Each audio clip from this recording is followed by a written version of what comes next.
Setelah Presiden Rusia Putin mengumumkan operasi militer khusus di Donbas, salah satu wilayah yang dikuasai kelompok separatis pro-Moskow.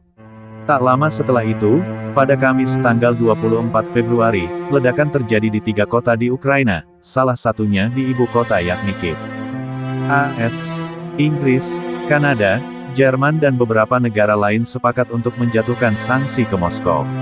Di tengah situasi darurat militer, Kementerian Luar Negeri Kemlu, RI berencana mengevakuasi warga negara Indonesia, WNI, di Ukraina ke ibu kota Kiev.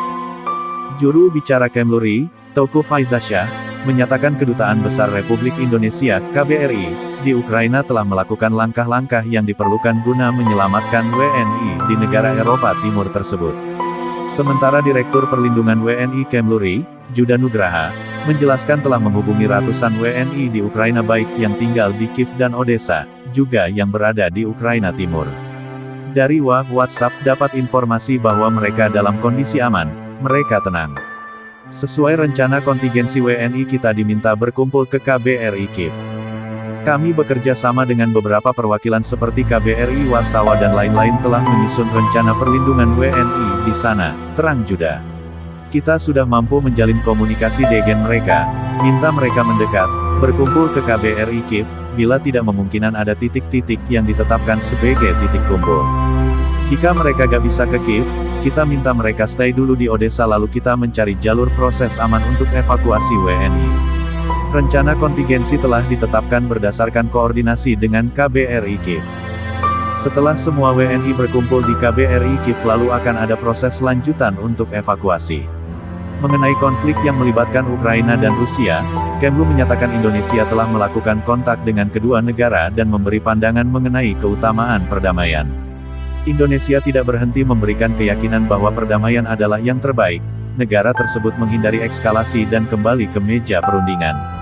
Kementerian Luar Negeri Indonesia sebelumnya mengatakan telah menjalankan rencana kontingensi untuk melindungi warga negara Indonesia, WNI, di Ukraina.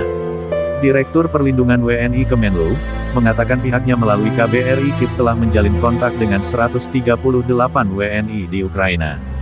Dalam komunikasi melalui grup WhatsApp, kami mendapat info WNI di sana dalam kondisi aman. Mereka tetap tenang, kata Juda dalam konferensi pers virtual. Sesuai rencana kontingensi yang telah disiapkan sebelumnya, Kemenlu telah meminta para WNI untuk berkumpul di KBRI Kiev. Pihak KBRI juga menyediakan hotline bagi para WNI. Kemenlu juga telah menyusun rencana kontingensi dengan KBRI di kota-kota lain seperti Warsawa, Bratislava, Bukares, dan Moskow untuk memberikan perlindungan bagi WNI yang ada di sana. Saat ini prioritas adalah keselamatan warga negara Indonesia. Kita akan memastikan dahulu mereka ada di lokasi yang aman, tentunya dalam hal ini adalah KBRI kita yang ada di Kiev. Selanjutnya, mengikuti perkembangan terakhir yang kita lihat kita akan melakukan evaluasi dari menit ke menit mengenai situasi yang ada. Tentu, berdasarkan pola-pola sebelumnya, jika dipandang perlu untuk mengevakuasi ke Indonesia.